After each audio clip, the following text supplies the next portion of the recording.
Tagar Adjiaut bangkitkan semangat pemain Persebaya Surabaya. Lihat hasil perjuangannya kini. Surya, Co. ID Surabaya.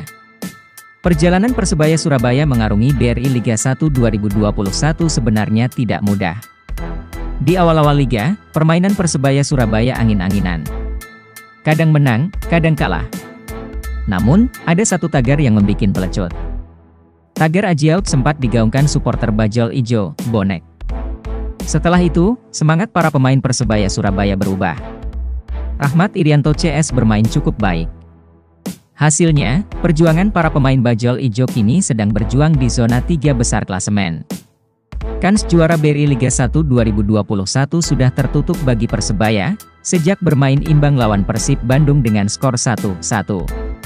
Kompetisi Liga 1 musim ini hanya menyisakan 2 pekan, termasuk untuk Persebaya yang hanya menyisakan 2 laga, hadapi Bali United dan Borneo FC di laga pamungkas.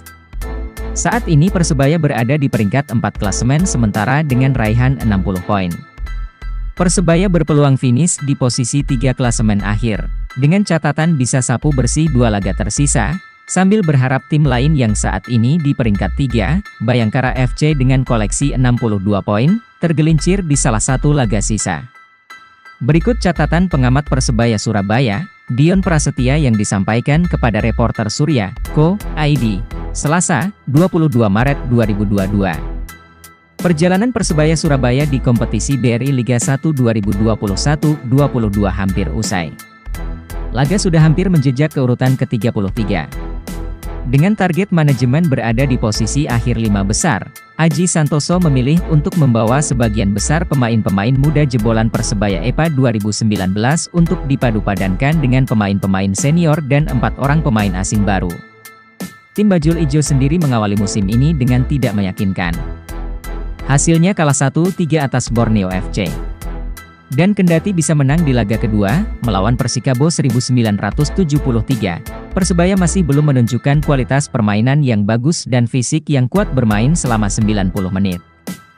Setelah sempat muncul tagar Adjiaut, permainan Rahmat Irianto dan kawan-kawan berangsur-angsur membaik, dan mampu memperagakan cara bermain yang enak dilihat. Sampai akhirnya mencatatkan 13 laga tanpa kekalahan. Dan mampu bersaing di jalur perebutan juara. Hal inilah yang membuat bergesernya ekspektasi bonek untuk berharap Persebaya dapat meraih gelar juara. Namun dalam perjalanannya, banyak rintangan yang menghadang.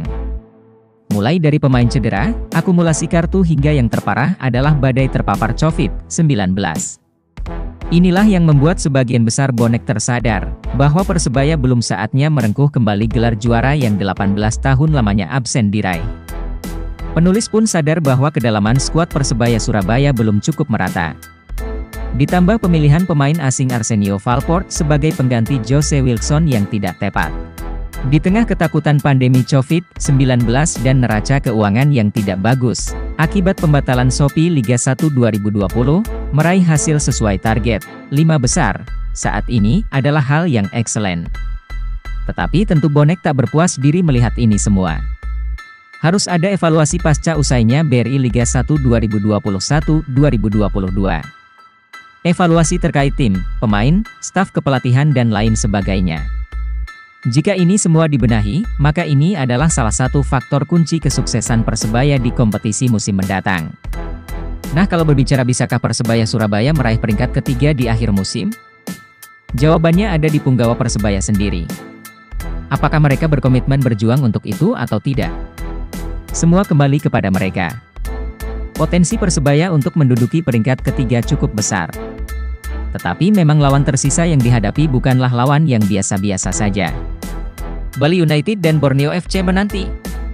Tetapi bukan Persebaya namanya kalau tak melawan hingga tetes keringat penghabisan. Ayo kamu bisa. Melawan Bali United, 25 Maret 2022, mendatang, Persebaya tentu ingin meraih angka penuh guna menghindari kejaran Arema FC di posisi kelima. Sedangkan Bali United ingin mengunci gelar juara mereka lebih cepat. Dua hal ini tentu kontradiktif. Namun asal Persebaya Surabaya bermain sabar dan klinis, maka kemenangan bukanlah hal yang tidak mungkin. Kami harus gol kamu, Rek. Tekad finish di 3 besar. Persebaya Surabaya sudah dipastikan gagal finish di peringkat 2 klasemen akhir kompetisi musim ini, meski 2 laga tersisa menyapu bersih kemenangan. Poin 60 yang dikemas Persebaya saat ini tidak mampu menyalip Persib Bandung, yang ada di posisi 2 klasemen sementara dengan 67 poin. Peluang satu-satunya yang mungkin bisa dikejar adalah peringkat 3, sekaligus menghidupkan peluang untuk bisa mentas di kompetisi Asia. Meski itu dipastikan tidak akan mudah. Persebaya yang saat ini ada di peringkat 4, di bawah Bayangkara FC harus bisa mendapat poin maksimal di 2 laga sisa, sambil berharap Bayangkara tergelincir di salah satu laga sisa. 2 laga sisa, Persebaya akan hadapi pemuncak klasemen sementara, Bali United dan Borneo FC. Meski tidak mudah, pelatih Persebaya, Aji Santoso cukup optimis bisa meraih poin maksimal di 2 laga sisa.